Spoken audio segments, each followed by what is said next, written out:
i-subscribe ang kanilang mga YouTube channel. Please subscribe. Auryada.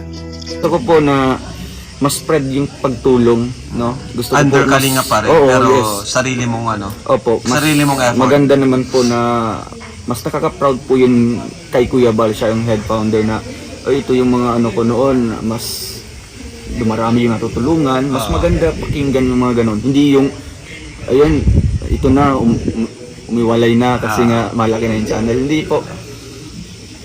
Kaya po sa kanila is ano po, limitahan po natin yung gawa-gawa po ng kwento na hindi naman totoo. Basta po ano po, bigyan, ayan po, magbigay po kayo ng ano po, ng ebidensya, katunayan na umiwalay na po tayo.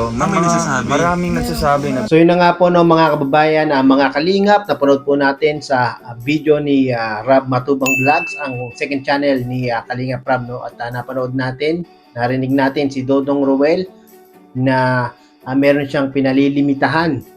Yun nga po yung mga gumagawa ng issue, gumagawa ng kwento na kung saan ito daw si Dodong Ruel at si Rachel Morales dahil may sarili ng community ay humihiwalay na sa team Kalingap, no? At yun nga po yung pinabulaanan ni Dodong Ruel, hindi daw po sila humihiwalay sa team Kalingap. Katunayan, pag sila Ruel at sila Rachel ay magkakaroon ng feeding program o mga pabigas o mga school supplies ay pangalan pa rin ng Team Kalingap ang kanilang isinisigaw sa mga taong kanilang mga tinutulungan, no? So sana nga po ay limitahan na o wag nang gumawa ng mga issue na itong si Ruel at si Rachel nga daw po ay hihiwalay na sa Team Kalingap dahil wala po itong katunayan, no? Si Kalingap Rob na nga po at si Ruel at si Rachel ang nag-usap-usap, no? At huwag po tayong maniniwala sa mga nagko-comment dahil nga po yan sa mga nagko-comment, no? Yung mga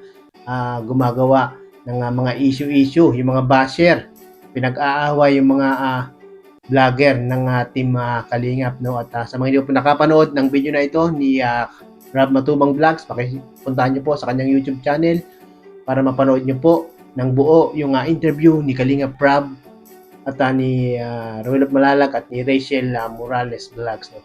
Sa mga hindi pa po nakasubscribe kay Kuya Bal Santos Matubang, paki-subscribe niyo po mga kababayan na mga Kalingap para maging updated po kayo sa mga tinutulungan din ni Kuya Bal Santos Matubang, no? Maraming pong salamat.